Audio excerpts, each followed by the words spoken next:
Praise the lord. ప్రభువైన యేసుక్రీస్తు నామములో మీ అందరికీ వందనములు తెలియజేస్తూ ప్రతి ఉదయం దేవునితో అనే ఈ ఆధ్యాత్మిక కార్యక్రమానికి మిమ్మల్ని అందరినీ కూడా ఆహ్వానిస్తున్నాను. దేవుని యొక్క మహాకృపను బట్టి ఈ ఉదయం ఇలా లేచి దేవుని వాక్యాన్ని ధ్యానించుకోవడానికి, ఆయనకు మొరపెట్టడానికి, ప్రార్థించడానికి దేవుడు మనకు అనుగ్రహించిన ఈ కృపను బట్టి ఆయనకి ఎల్లప్పుడూ కృతజ్ఞతాస్తుతులు చెల్లిస్తూ ఆయన మహిమపరిచేవారుగా, ఆయన గణపరిచేవారుగా మనం ఉండాలండి. ఉదయకాలం దేవుడు మనతో మాట్లాడుతున్న శక్తివంతమైన మాట యెషయా గ్రంథము 65వ అధ్యాయము 24వ వచనము. వారికి లాగున జరుగును, వారు వేడుకనక మునుపు నేను ఉత్తరం ఇచ్చేదను, వారు మనవి చేయుచుండగా నేను ఆలకించేదను. ఆమేన్. దేవుడికి మహిమ కలుగును గాక. మన దేవుడు ఇలా సెలవిస్తున్నారు, నీవు వేడుకొనకు మునిపే ఆయన నీకు ఉత్తరం ఇస్తానంటున్నారు. నువ్వు మనవి చేయుచుండగా దేవుడు ఆలకిస్తానంటున్నాడు. ఎప్పుడు నువ్వు ఆయనకి ఇష్టడుగా జీవిస్తే, నువ్వు ప్రార్థింపక మునిపే ఆయన నీ ప్రార్థన ఆలకిస్తారు. నీ ప్రార్థన ముగింపక ముందే నీకు ఉత్తరం ఇస్తానని దేవుడు వాగ్దానం చేస్తున్నారు. ఇట్టు కృపను పొందు జీవితాన్ని దేవుడు మనకు అనుగ్రహించినందుకు మనం చాలా సంతోషించేవారుగా ఉండాలి. నువ్వు ఎప్పుడైతే నీ జీవితాన్ని ఆయన చిత్త ప్రకారము జీవించాలని ఆశపడతావో, ఆయనకి ఇష్టడిగా జీవిస్తావో, నువ్వు ప్రార్థింపక మునిపే ఆయన నీ ప్రార్థన ఆలకిస్తారు. నీ ప్రార్థన ముగింపక మునిపే నీకు ఉత్తరం ఇస్తారు అని దేవుడు వాగ్దానం చేయుచున్నారు. ఇటు కృపను పొంది ఉన్న మనందరం కూడా ధన్యులమే. చాలామంది దేవుడు అంటే భయం లేకుండా జీవిస్తున్నారు. వారి జీవితాలను వారి ఇష్టానుసారంగా జీవిస్తున్నారు.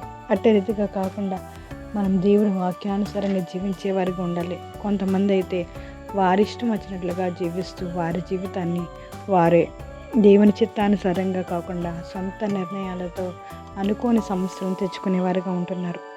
దేవుడంటే భయము భక్తి లేని ఒక అతను తన స్నేహితులతో కలిసి చేపలు పట్టడానికి సముద్రంలోకి వెళ్ళాడు. ఎంతో సరదాగా చేపలు పడుతూ ఉండగా వాతావరణం ఒక్కసారిగా మారి మేఘములతో నిండుకుని ఎదురుగాలులు మొదలయ్యాయి. కెరటాలు ఎగిసిపడుతూ పడవను అటు ఇటు పడుతున్నాయి. ఆ పడవలో ఉన్న వారు ప్రాణాలు గుప్పట్లో పెట్టుకుని దేవునికి ప్రార్థించడం మొదలుపెట్టారు. కానీ దేవుడంటే భయం లేని అతను మాత్రం ప్రాణభయంతో అరుపులు కేకలు వేస్తూ ప్రార్థన చేయకుండా మూర్ఖంగా ఉన్నారు. అది చూసిన స్నేహితులు అతనితో, చూడు, ఈ తుఫాన్ నుండి ఎదురుగాలుల నుండి మనం కేవలం దేవుడు మాత్రమే రక్షిస్తేనే మనం బయటపడగలం. దయచేసి దేవుని కనికరం కోరుకో, మాతో పాటు కలిసి ప్రార్థించు అని అతన్ని బలవంతం చేశారు. ఇక చేసేది లేక అతను ఈ విధంగా ప్రార్థిస్తున్నారు. ప్రభువా, నేను ప్రార్థించి 15 సంవత్సరాలు అయింది. నన్ను నా స్నేహితుల్ని ఈ అపాయంలో నుండి నువ్వు తప్పించినట్లయితే మరో 15 సంవత్సరాల వరకు నీ జోలికి రానని, మరలా ప్రార్థించనని మాట ఇస్తున్నానని ప్రార్థిస్తున్నాడట. ఎంత అవివేకం! అవును, ఈరోజు చాలామందికి ప్రార్థించడం అంటే ఎంతో కష్టం. అది కూడా తీరని కష్టాలో లేదా నష్టాలో, లేదా పిల్లలకు అనారోగ్యమో, బలహీనతో, లేదా వ్యాపారంలో నష్టమో వస్తే అప్పుడు దేవుడు జ్ఞాపకం వస్తారు. అప్పుడు బలవంతంగా ప్రార్థిస్తారు, ప్రభువా, ఈ కష్టంలో నుండి, ఈ ఎరుకులో నుండి, ఈ ఇబ్బందుల్లో నుండి, ఈ అప్పుల నుండి మమ్మల్ని విడిపించు, మరలా కష్టాలు వచ్చేంత వరకు నిన్ను ఇబ్బంది పెట్టమో, నీ జోలికి రమ్ము అన్నట్టుగా ప్రార్థిస్తుంటారు. నువ్వు అదే రీతిగా నిండా మునిగిపోతున్నప్పుడే, ప్రాణం మీదకు వచ్చినప్పుడే, దేవుడా నీవే దిక్కు, నాకు సహాయం చేయని ప్రార్థించేవాడుగా, ప్రార్థించేదానిగా ఉన్నావా? లేక ప్రతిరోజు ఒక నిర్దిష్టమైన సమయాన్ని కలిగి ఉండి, దేవునితో సహవాసం కలిగి ఉండి, ఆయనతో మాట్లాడుతూ, వాక్యం ద్వారా ఆయన నీతో మాట్లాడుతున్నప్పుడు నీ జీవితాన్ని ఆయన చిత్త ప్రకారం మరల్చుకునేవాడుగా ఉన్నావా? ఆయనకి ఇష్టడిగా జీవిస్తే నువ్వు ప్రార్థింపక మునిపే ఆయన నీ ప్రార్థన ఆలకిస్తారు. నీ ప్రార్థన ముగింపక మునిపే నీకు ఉత్తరం ఇస్తారని ఉదయకాలం మరొకసారి దేవుడు జ్ఞాపకం చేస్తున్నాడు. మనందరం కలిసి దేవునికి ప్రార్థిద్దాం. ప్రతిరోజు ఆయనకు సమయాన్ని ఇద్దాం. దేవుని వాక్యాన్ని ధ్యానిద్దాం. దేవుని కృపలో వర్ధిల్లుదాం. ప్రార్థన చేసుకుందాం. జీవం కలిగిన దేవా, నీ వందనాలు స్తోత్రములు చెల్లించుకుంటున్నాం. మీ ప్రేమను బట్టి, మీ దయను బట్టి ఈ ఉదయకాలం నేను మీరు మాట్లాడారయ్యా. ఎవరైతే మీకు ఇష్టంగా ఉంటారో, ఎవరైతే మీ యందు భయభక్తులతో జీవిస్తారో, వారు ప్రార్థింపక మునిపే వారి ప్రతి అవసరతను నేను మీరు తీరుస్తానంటున్నారు. వారి ప్రార్థన ముగింపక మునిపే వారి ప్రార్థనకి సమాధానం ఇస్తానని మాట్లాడుతున్న దేవా, మీకు స్తోత్రాలు. మేమందరం అట్టే రీతిగా మీకు ఇష్టమైన బిడ్డలుగా ఉండడానికి మీరు సహాయం చేయండి. మేము ఎల్లప్పుడూ మీ కృపను పొందుకునేవారుగా, మా జీవితాలను మీ చిత్తానుసారంగా అప్పచెప్పేవారుగా మేము ఉండడానికి మీరు సహాయం చేయండి. ఈ ఉదయకాలం ప్రార్థన లేక వేస్తున్న ప్రతి ఒక్కరిని జ్ఞాపకం చేసుకోండి. అందరికీ మంచి ఆరోగ్యాలు దయచేయండి, సమాధానాన్ని అనుగ్రహించండి. ఎవరైతే ఏ అవసరతతో నేను మిమ్మల్ని వేరుకుంటున్నారో ఒక్కసారి జ్ఞాపకం చేసుకోండి. నిజంగా మరిపెట్టి వరకు మీరు సమీపంగా ఉన్నారు కదా ప్రభా. ప్రతి ఒక్కరూ నేను మీ యందు భయభక్తులతో జీవించినట్లు, ప్రతిరోజు మీకు సమయం ఇచ్చి ప్రార్థించినట్లు మీరు సహాయం చేయండి. ఈ సమయంలో ప్రతి అవసరతను నేను మీరు తీర్చండి. అప్పులతో బాధపడుతున్న వారిని జ్ఞాపకం చేసుకుని విడుదల దయచేయండి. కష్టంలో మునిగిపోయిన ఇబ్బందుల్లో ఉన్న వారిని ఒకసారి జ్ఞాపకం చేసుకుని వారి కష్టాల నుంచి, వారి బంధకాల నుంచి నన్ను విడిపించండి అయ్యా. శాంతి సమాధానం లేకుండా ఎందరోనైనా అనారోగ్య సమస్యలతో, సాధారణ సమస్యలతో, అప్పుల సమస్యలతో, ఆర్థికపరమైన సమస్యలతో బాధపడుతున్నారయ్యా. అట్టి వారందరికీ విడుదల దయచేయండి. వారి బంధకాలం నుంచి నేను విడుదల దయచేయండి. మీ కృప అనుగ్రహించండి అయ్యా.